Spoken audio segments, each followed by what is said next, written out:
Hello there. Welcome to another episode of Electric Sheep. I guess we'll just get things going with First Blood. First Blood. I have watched humanity struggle from Scotland to Japan. They lifted stones to show their greatness. After everyone left the competition in Scotland, I tried for myself to lift one of the smaller stones. I could not.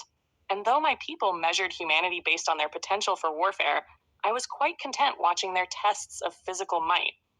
But my father wanted more. My father wanted to show me how pathetic he thought humans were. He wanted to show me professional wrestling. He told me it was a mockery of true combat. Yet I had seen great opera and the art of war beyond bloodshed, and so I hoped quietly that this display would change his mind. And so, hidden in the crowds, we watched.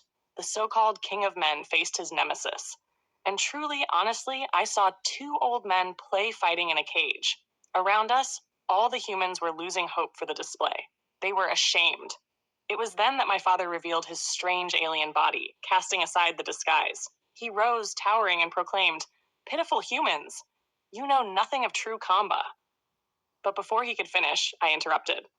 I screamed with all my voice, "First blood!" The crowd ignored the alien's revelation. Instead, they turned their attention to the King of Men, for in that moment he had begun chewing on the face of his opponent, tearing flesh. Blood welled. And as he climbed the cage, gripping the championship belt with crimson hands, his opponent bled, and he bled, for the people who cheered. In this fake display, the champion had drawn true, real, first blood. And my father grew silent. He was changed that day, for he saw the might of humans where he had expected to see only their shame. I feel like that little sound effect at the end is like a book closing. I don't know what the sound effects are supposed to be. It's another big one at the beginning.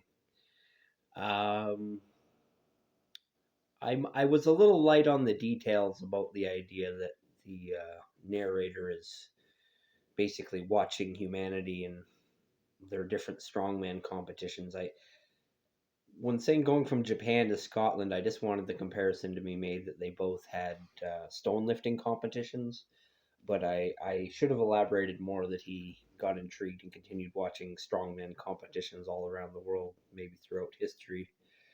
And the fact that he had been watching humanity for a very long time also wasn't really hammered in, but hammering it in now, I guess. He watched us for a really long time and was more impressed by the strongman competitions than by warfare. And but then professional wrestling was supposedly going to be the thing that was going to change his mind on maybe humanity wasn't that great, because it's choreographed, it's not as real as some forms of combat may be. But to say it's fake, to say that the people didn't actually bleed for it, well, that wouldn't be accurate either.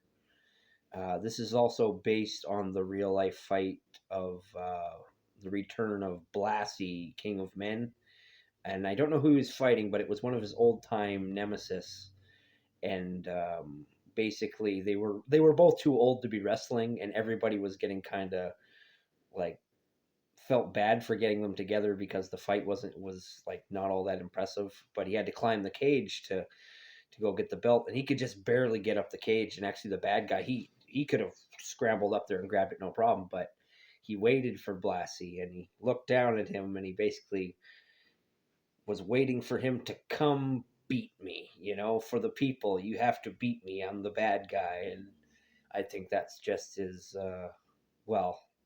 Blassie went up and he chewed on the man's face because the people were in a slump. They're like, "Oh, this is bullshit. This doesn't look real or anything." And so he gave him something real. He chewed on his face, and that was exactly what he wanted him to do.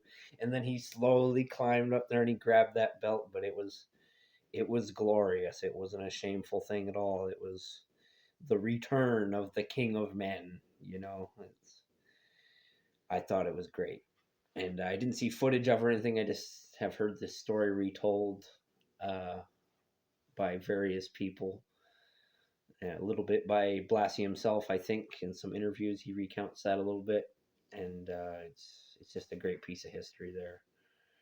And so I like the idea of now people just have to either ignore or acknowledge there's a giant alien in the crowd, or they just like they're so into the wrestling match they don't care. But the idea that it's like, oh, cool costume, bro. Like, like what happens after that, you know? Or did he just like cover himself up and hopefully kind of went unnoticed? People just not really realizing what happened. It's kind of a goofy moment when you think about it. As much as I want it to be an epic moment for humanity, it's also just funny.